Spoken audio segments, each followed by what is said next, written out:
thank you everybody for joining us for the Monday Masterclass on August 17th. This is going to be a fun one for us, at least for me and hopefully for you as well, because we're going to talk about the let's do this. Let me get out of here of Blueprinting and move over for to, 15 years, I'm going to people have done Blueprinter projects. Get rid of first this. in Excel, and then they did them, get that out of here, using out our of our way. cloud-based Blueprinter We'll get out software. of that. But all they could do And was then look let at a me single resume project share. at a time. And now, for the first time ever, you can decide who your executives are, and we can use that term loosely. And those people in your company can look at a whole portfolio of projects. Now, we're not recommending that you replace your stage gate process with this, because Blueprinting executive dashboard is only going to be good for the front end of innovation. However, we think it could be very helpful for you to look at your portfolio before it enters the development stage. I'll even talk about how you can have data come out of Blueprinter software into your stage gate. So whether you want to tie this into your stage gate or just use it as a standalone portfolio tool for all your blueprinting projects, that's something you can do. We should be on the Blueprinting Center. Can you see that okay, Scott? I can, yes. All right, cool. So that's where we want to be. So let me start by giving you a quick overview of the executive dashboard in the Blue Help section, okay? So this is your one-stop shop for learning almost anything. So click on Blueprinting, not like life as we know it, and, mysteries of the universe, but in terms of blueprinting, here's where you want to go. We click Blue Help, and I can immediately start putting in something here, or I could come down here and look under the software for executive dashboard, but let's do it the easy way. I'm going to start typing in executive dashboard, and there we have it. And I see there's an article that's an overview, and I see there's an article on how to set this up. Why don't we do this? Let's start today with the overview, and then I'll actually take you into the executive dashboard. We can look at it more closely, and then we'll talk about how to set this up at the end. And as with all of our Monday master classes, you should feel free to unmute yourself and jump in and ask any questions you've got at any point in time. We'll probably take about half an hour to go over the executive dashboard, depending upon how many questions and answers we have. And then the last half is a free-for-all. Any questions you have on anything relative to blueprinting, we'll take care of. I will take any of your easy questions, and Scott will handle the hard ones. And that's our plan for our hour here today, okay? So let's dive in right now. Blueprinting Executive Dashboard Overview in the Blue Help section. Here we go, click on that. And there we have it. And so this it lets your leadership team see a portfolio of projects. You know how it's always been called the fuzzy front end, the stuff we do before development stage. Nobody really knew what was happening here. Led to tremendously high commercial risk because we didn't know if the customers really wanted whatever it is we're going to make. Well, that's going away because you can have this tremendous knowledge about what's going on in the front end. And now your executives can see that in a portfolio view. They can look at this and say, well, wait a minute, for all my projects, who was interviewed, where in the value chain, what job functions, what are the customer outcomes or end results that they care about? How will customers measure success? Are these markets tight in terms of the customer needs, or are they fragmented? All of this and a lot more is now knowable by your executives. Now, here are the three options you have. One is you could say to us, hey, Scott, I would love to see all my Blueprinter data go into my homegrown stage and gate process. You know, I got this really cool Excel-based process, or we made our own software. Let us know, and we'll work with you to pump the data out of Blueprinter projects into your stage gate process. Number two, hey, Dan, we've purchased a third-party system like Sopheon's Accolade system, and we're using that to manage our stage gate. Could we get the data from Blueprinter pumped into it? Absolutely. We're doing that with others right now. Third option, and this is the really easy one for you right now, is the executive dashboard.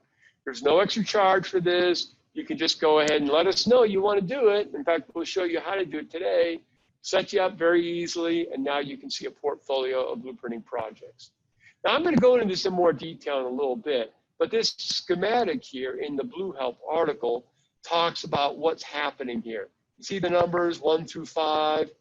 Those are explained down below. Now, I'm not going to go over these right now because we're going to do this in person in a minute, okay? But that's where you can go for an overview. Just put in executive dashboard and Blue Help and you'll see this. So let me just take a quick breath here before I go to the executive dashboard. Questions at all on the executive dashboard before I show you what it actually looks like? All righty, then let's do it. Let's come back here. Now, there are two functions up here.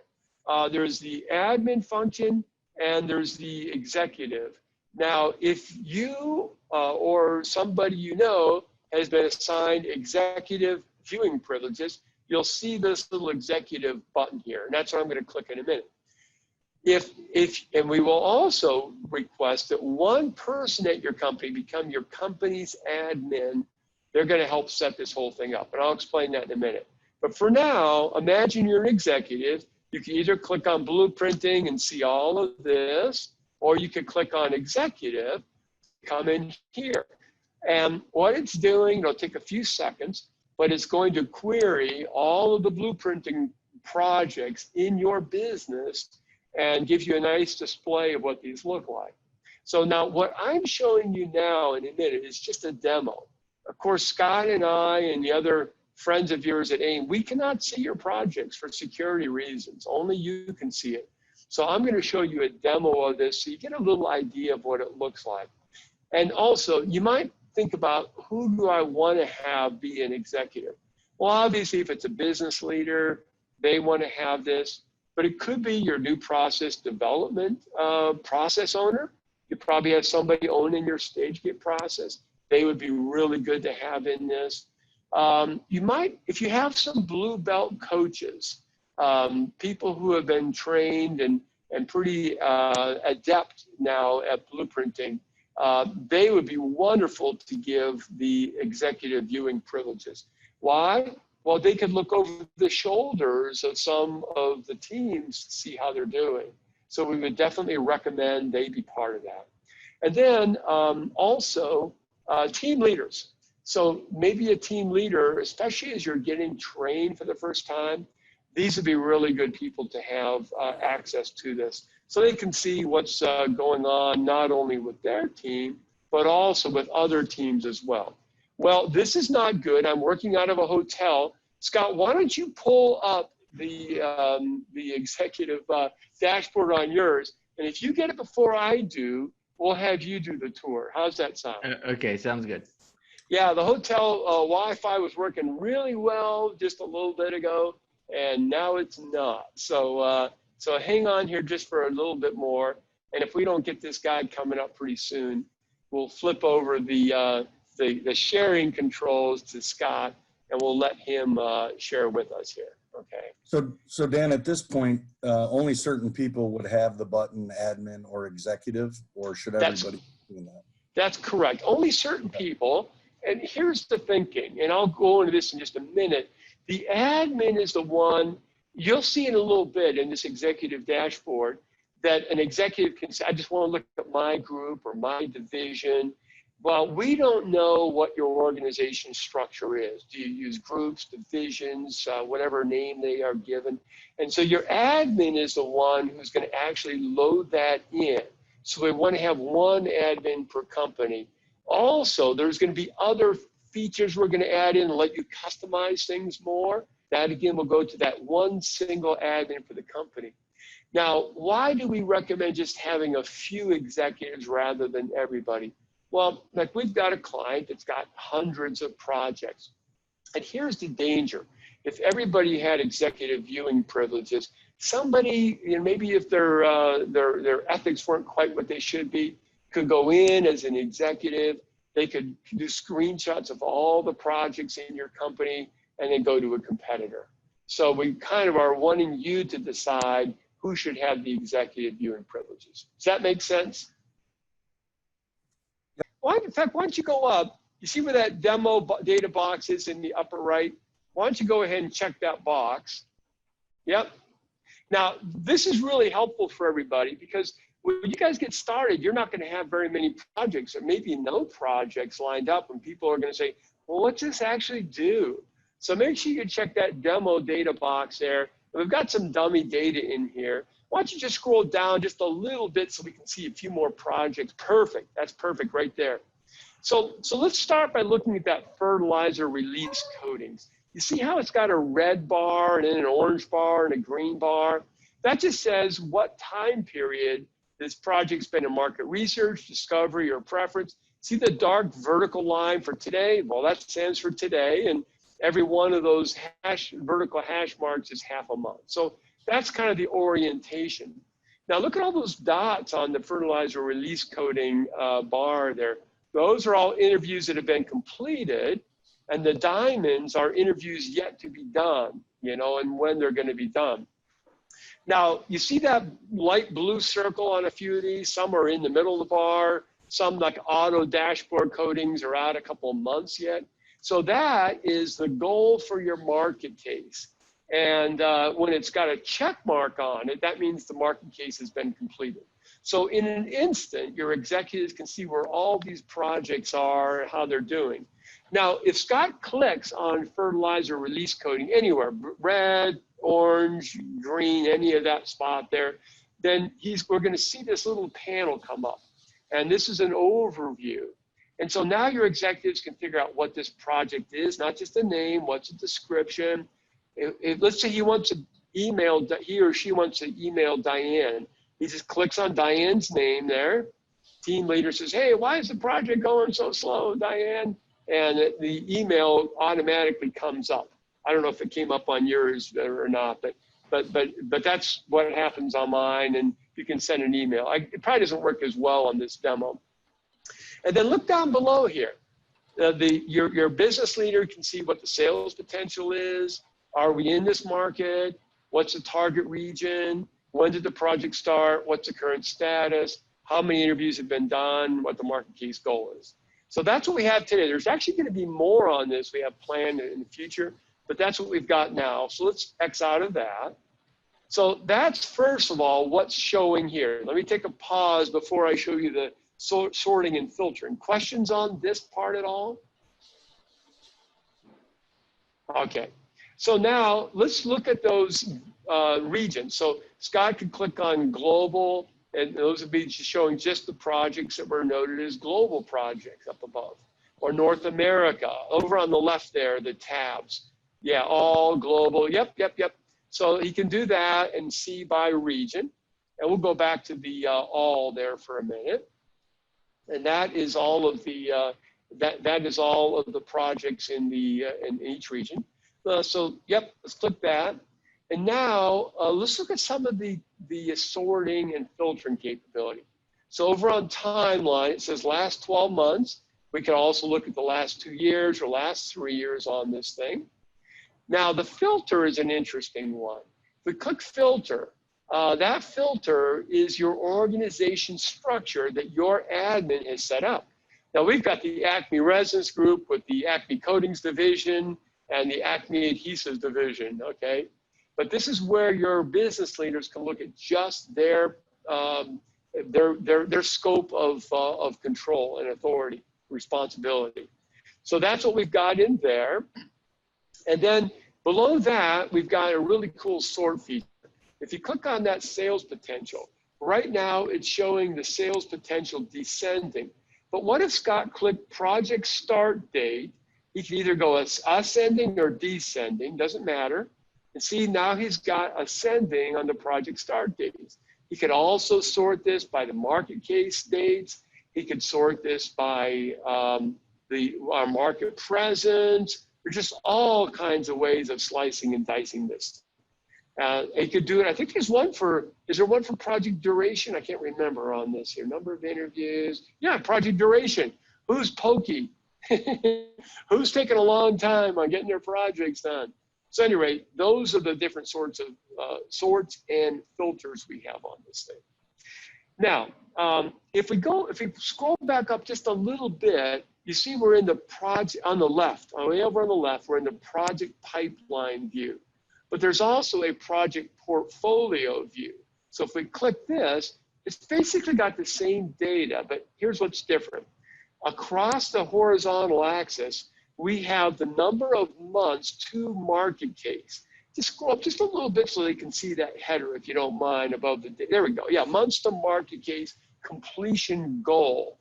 So you can see that big orange one under December 2020. These guys have got about 4 months to go before their market case is supposed to be done. Now look at that blue one down there. That's the market case complete. So these guys got done half a month early. Now the vertical axis is your market presence. Maybe you're a leader here, maybe a moderate presence or weak, or maybe this is a totally unfamiliar market where you have no presence. Finally, the diameter of the circle is the estimated annual sales potential. The bigger the bubble, the more. Now, these are the default settings, 1 to 5 up to greater than 25. Today, that's your only choices. In the future, we're going to let your admin dial in what may be better sales ranges. Maybe these are too big or too small for you. Also, the market presence, none, weak, moderate, strong. Maybe you'd rather characterize these differently. Those would be things that in the future your admin is going to have capable for your whole company. So that is the executive dashboard. There's going to be more coming. There's going to be a third view here that will show all of your subscribers, and you'll be able to see how they're advancing on their e-learning, their certification exams, and a number of interviews. You'll be able to see who your most experienced moderators and note takers are and so forth. So that'll be coming probably a little later on this year yet. But that's the executive dashboard. So I'm going to take another breath and see if you have any questions on the executive dashboard before we talk about how we get ready to get this stuff filled in. Everybody good so far? Okay, so Scott, if you scroll up, excuse me, to the top, we've seen now, I'll keep going up a little more, we've seen now the executive tab and we've seen the admin tab. Now, in order for this to work, we've got to make sure we give enough information in each blueprinting project. Because right now, what about this market presence? What about the sales potential? How does it know that? So let's click on the blueprinting tab at the top there. Now we're going to go back to familiar territory that all blueprinting users have. And let's open up a Blueprinter 5.0 project. And we're going to go into the, I know how that works. We'll go into the demo here. Sometimes Scott and I log in different ways to do this.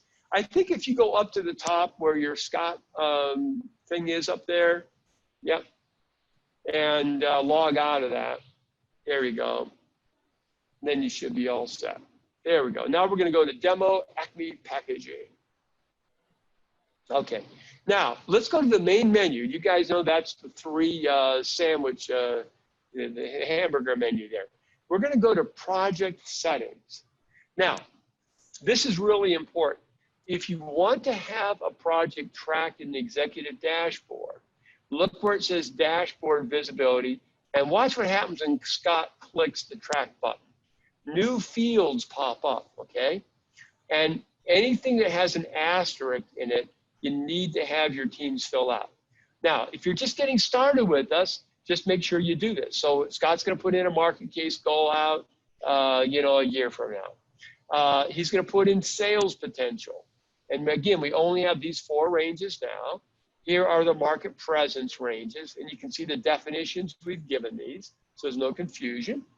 And there's the target regions. Now, hold that target region for a minute, if you don't mind, Scott. You may call your regions different than this. So that is another function we're going to give you in the admin. You may call it EMEA for, you know, Europe, Middle East, Africa. So whatever you call them, that's something your admin is going to be able to put in. Today, here's what we've got so far. So Scott will pick a target region for us.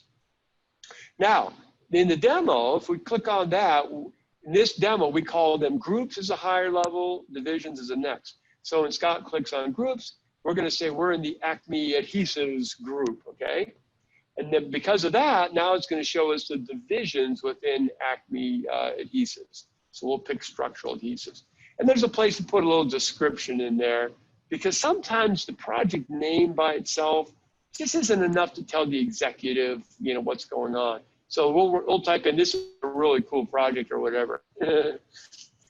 By the way, the project name I think is limited to 25 characters, so we can do nice charts and everything. And then we would save the settings, and that's it. So I would recommend all of your new projects, you have your teams, mark them tracked if you want them to be tracked.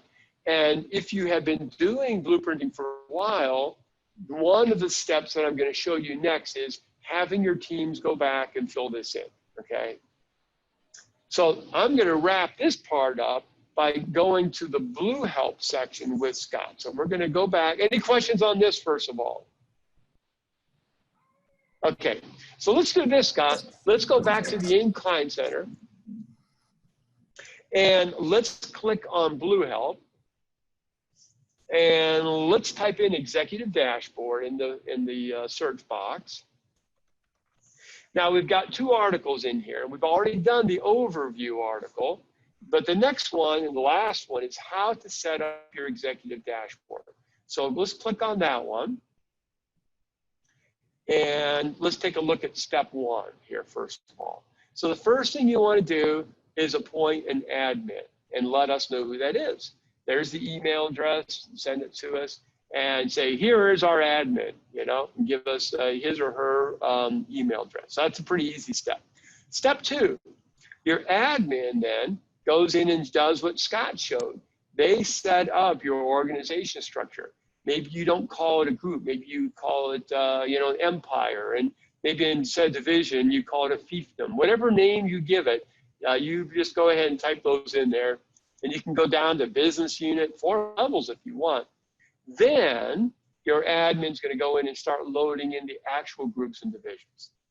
Now, the third step on this thing is we would like your admin to tell us who should have executive viewing privileges. Probably your business leaders, your new product development process owners, your certified blue belts would be good, and then team leaders. Oh, good. Kevin, we've got a question here. Wouldn't the sales potential depend on the product and outcome? Can you read the rest of that question? I missed it, Scott. Or maybe I can do it this way. Let's see. Yeah. I can do it. I've got it. Wouldn't the sales potential depend on the product and outcomes that need to be served later in the blueprinting process? Good job by Kevin there. Yeah, you're absolutely right. So this is a little bit of a best guess on this thing. Kevin nailed it here. We don't really know until we go into the market. So that's why we didn't ask for a specific number. We just asked for ranges. And so what we find over the years is most teams, if we say to them, hey, if you were really successful with this thing, is it kind of bigger than a bread box or smaller than a bread box? Can you give me a range? What we found over the years is that they can usually put it in the range of less than $1 million, 1 to 5 million, 5 to 25, 5 to 25, over 25. So that's what we're doing now. Here's the thing. If you do that and you guess wrong, you thought maybe you're going to be in the, 10 to 25, I can't remember the ranges now, and it's higher or lower, then as soon as the team knows that, they can go back to that hamburger menu and they can update this. Likewise, maybe they thought this was going to be a global project and the data said, no, this is only going to be relevant now in Asia. So all of those things should be changed as soon as we know it. This is just giving the executives kind of our best guess, Kevin. Does that help at all? Yeah, thanks. Yeah, great observation. So as we learn more, it becomes a little less fuzzy, we go in and update it. Excellent. And Dan, we actually have another question. What about the project's budget? Does the admin add that as an optional field? Now, that's an interesting one, Scott. We don't have that in there, but let's make a note on that. That could be another thing that could be useful for this. What is the budget? So if the team is budgeting the upfront work, I hadn't even thought about that. We'll make a note of that one. And that's the cool thing. If you think of things that would be helpful for your company, to have, we will add these in to the admin, and we'll add them into project settings. So let's put that on the Trello board. That could be kind of cool. So some companies may want to track the budgets for the front end. Nice, very nice. Ooh, good stuff. Okay, so now we've assigned the executives who can see this. Now, the team leader, let me just say one thing about that. I think in the long run, if you've been doing this for a long time, you may not want to have your team leaders have access as executive viewing privilege, maybe. But let's say we're in your company for the first time and we're just getting started. There can be some nice, friendly peer competition here, a little bit of friendly competition. If you got team number 1, 2, 3, and 4 at the workshop, and we can have the team leader show how their team is doing versus the other teams. That's why we recommend, at least as you're getting started, you may want to have your team leaders have executive viewing privileges. The other aspect of that is, if you're doing a workshop for the first time with us, you're going to have an AIM coach work with each team. And the AIM coach cannot see the executive dashboard because security won't allow us to see your projects. But if the team leader has access, the coach could say to that team leader, hey, Susan, why don't you click on the executive dashboard so everybody on our team here can see what your fearless leader can see. And I think that can be a helpful thing. All right, great. Thanks, Scott. So let's go now back to that AIM Client Center. And we're on the article on how to set this up. And I think we were down on the 4th part here. So the last part is update the data in the blueprint project, which is basically what we showed you. But I just wanted to show you those 4 steps are here in Blue Help under Executive Dashboard, how to get set up. And that shows what has to happen. So I think that wraps up what I have to say about the Executive Dashboard. Any questions, suggestions, comments on the Executive Dashboard?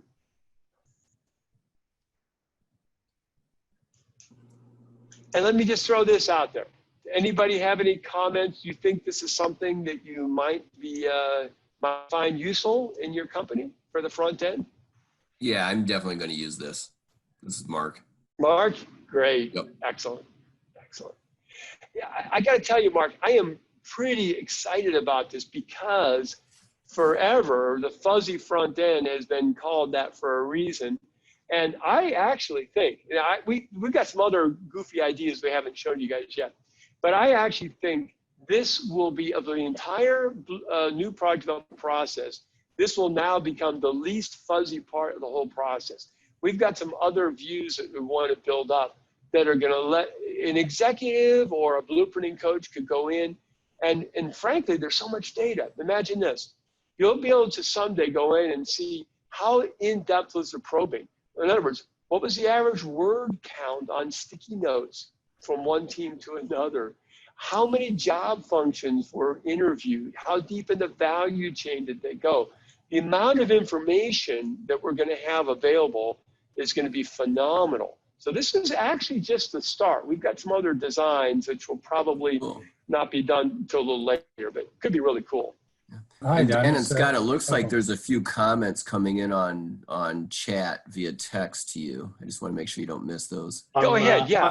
I'm laughing. So Dan Mark is my boss. So when he said when he said he was going to use it, I was just typing, "Can we export for reporting purposes?" Oh, so, good. Yes. Yeah, so we've got an export. You want to hit that export button in the upper right there, Scott. Thank you. I forgot to go over that. Now, why don't you click the PowerPoint? This is really cool. Oh, man, I left the fun part out. So, yes. So now we can export this to the PowerPoint, and we'll have these views that you can now show others. There will also be other export capabilities. One of the exports, is that coming up yet, Scott, or is it kind of posted? Sorry, it came up on another screen. Oh, that's okay. There you go, cool. Perfect. So yeah, so in this will, if you've got more projects and will fit on a page, it'll just keep going on to the next page. So you'll have this view, and if Scott would have been on the bubble chart view, it would have printed out the PowerPoint for that as well. But then the other thing I wanted to say was, this isn't done yet, but we're also going to have an export to Excel. And we want to kind of bump this one up in terms of priorities. So we'll have this fall, I'm pretty sure. And the reason is, if you are using a homegrown StageGate process, there's a very good chance you're using Excel. So if we can get you all of this data in Excel form, you could then have some macros and just suck this stuff right into your StageGate process. Hi Dan, it's Gary. It's Gary at Sheffield in the UK. Yes, Gary. Yeah, I've just been listening intently.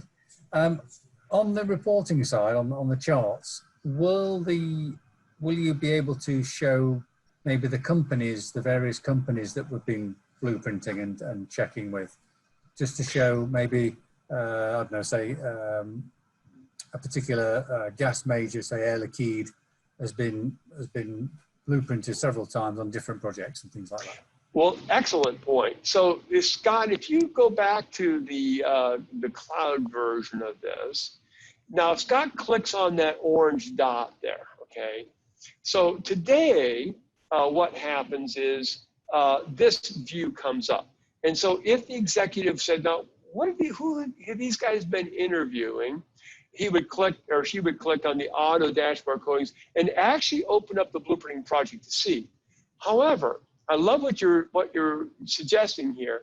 It may be that we have different views on this. For instance, right now there's only one window here, but there is another window that we have planned that's going to give a lot more information. And one of the windows, Scott, let's record this on our Trello board also, but another one could be who were the actual interviewees. So there's nothing to stop us from putting a lot of information here. If you could picture 2 or 3 tabs at the top of this window, we could have a window, this one is a detail page. We have a really cool summary one that has other information already planned, but we could have a tab that says interviewees. So we'll put that on our list as well. Yeah, thank you. Cool, very good. Yeah. I do have another question. When updating project settings, such as sales potential from X to Y, do we keep a log of what the changes are, or does it only keep the latest data? Well,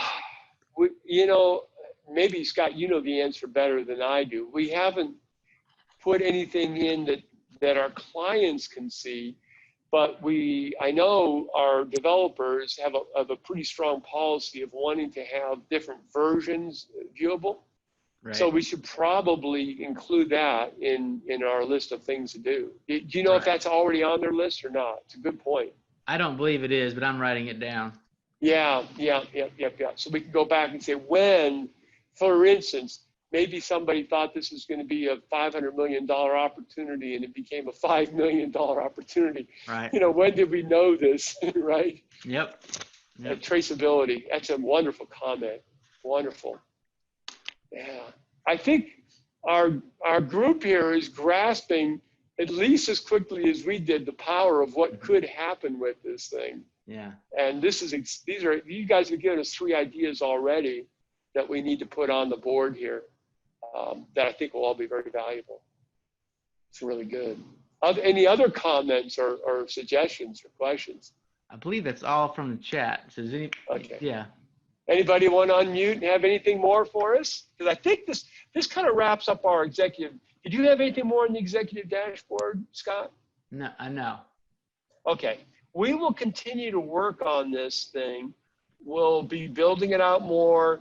I think one of the next things is the 3rd view where we have, so you can see your people and how they are progressing. It'll show basically their progress in terms of e-learning, certification. We won't talk about that today, but we've got some pretty cool certification programs coming up here. We've already got over 700 exam questions ready. Don't worry, you won't have to take them all. It'll show how many interviews they've been on and when they were how many moderator, how many note takers. So that's all coming. quite a bit planned for this fall, so we'll keep you posted on that. But I would say for now, let us know if you would like to get started with this. Probably the first thing is why don't you just drop a note to Scott or myself and say, you know what, we want to get started.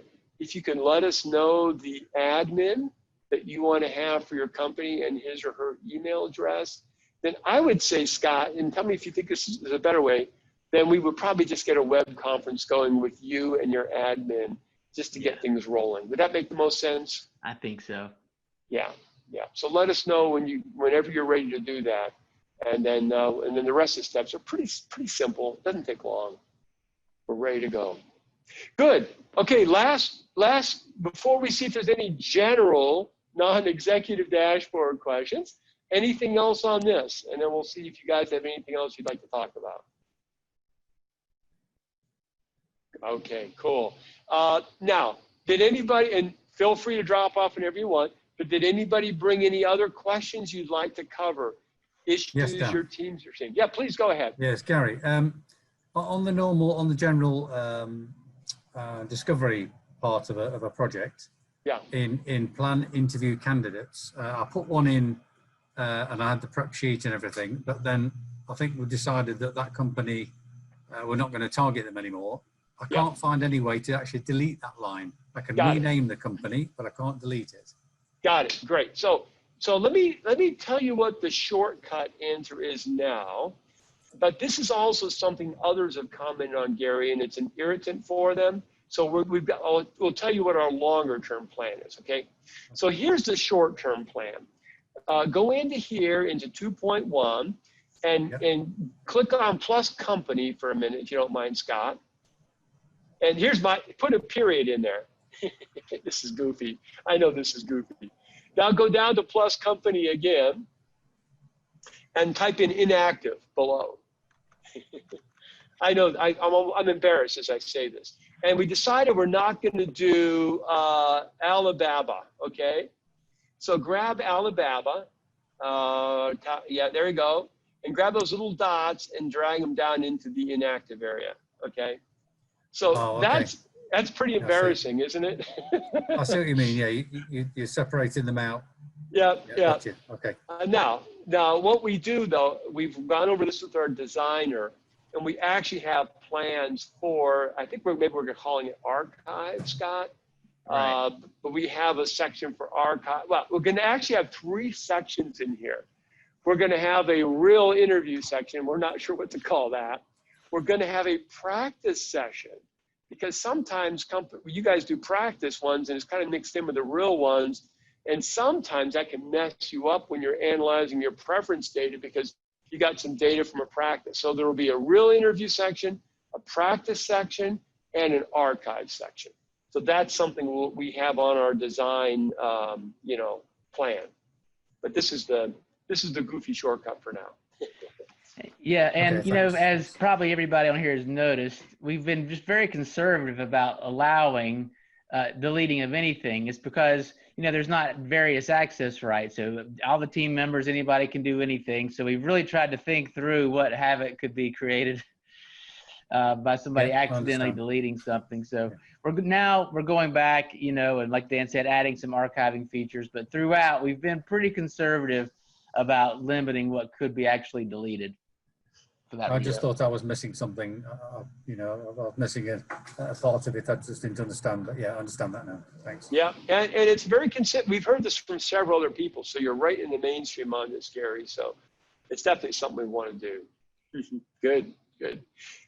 Other questions? Any other general questions you might have? Scott, why don't we go back? Why don't you go to the AIM Institute for a second? And let's see what we got coming up next time, okay? And then we'll take one last check to see if anybody's got any questions. We'll go over to training, and we'll go over to Monday Masterclass under Blueprinting Training. And let's scroll down there. And next up is going to be turning the corner from discovery to preference. So we have noticed for many years now, the one time it's the most helpful time to have a coach working with your team is when you finish your discovery and you're getting ready for preference. Some of you may have already nailed this, but we've got some pretty strong software built out for this now, but it's not the easiest thing. So we're going to be going over that the next one. So for yourselves, teammates, anybody else, have them join us. And then, Scott, I'm just going to do one more thing, and then I really will be quiet unless people have a question. If you scroll to the top here, I mentioned when a coach is helpful. I just want to show you something that's brand new here. So let's go back up all the way to the menu, and let's go on to training. And there's a fairly new website, Blueprinting Training and Training Plans and Pricing, okay? So you may not have seen this yet. It's quite new. And if you scroll down through here, you'll see all the things. If somebody goes, what's blueprinting? What's software? It's e-learning, it's Blue Tools, it's Blue Help Knowledge Center, it's Executive Dashboard, it's all this stuff. And then down below, we've got like 5 different training plans. And in fact, you can even click like calculate cost under business, and it'll actually, you put in the number of employees you want to have trained, and you put in the number of teams that you want to have trained. It'll actually calculate your costs, and you don't have to do this, but if you click here, it'll even print out a statement of work for you, okay? So it's pretty robust. But if you were to look through that matrix, you would see that one of the things in there is the coaching. And that's why we want to track the number of teams. Because what we're doing now is different than what we used to do. Our coaches would get all the teams together on a web conference from your company. Now we assign a coach to each team, and they get some really, really in-depth coaching. So if you see that in-team AIM web conference coaching down at the bottom, Scott, if you click on that, that'll take us back up to this part of the session. Yep, it explains it more. And then if Scott clicks on in-team web conference coaching plan, this gives you an idea of how our coaches want to work with you in the future. So there are 12 different sessions where an AIM coach can join you, your team, to help with the scoping, interview prep, and internal role play, and so forth. The one where we're number 10, analyzing, no, actually, no, okay, it's jumping here. Let's see, preference prepper, number 7. That would be the one we're just talking about now. So not every one of these sessions is required or necessary, but the one with the asterisks, those are where the coach can help you the most. So if you are an old hand at blueprinting and you're used to the old way of coaching, I just want to let you know that we're not doing that anymore. We're not having the old web conferences where the coach is there as a scribe taking notes saying, how did team A do? How did team B do? Now what we're doing is the coach will join each team as they're having their meetings, and we'll chew through up to 12 hours of AIM coaching. It gets like $4,200 for the whole package. Anyway, that's how it's being done. We're actually really excited. The overall cost of an engagement actually goes down, but we think that the level of coaching is going to be so good because teams, instead of getting coaching whenever we happen to have a web conference, they're going to get coaching just in time when they are ready to move to the next step. Okay, sorry, just wanted to kind of mention that. Any last comments anybody has on anything we've talked about? Well, thanks everybody. Really appreciate you coming here. Hope to see you at the next session as we talk about preparing for preference interviews. In the meantime, have a great day, have a great rest of the week, and thanks again for being with us, okay?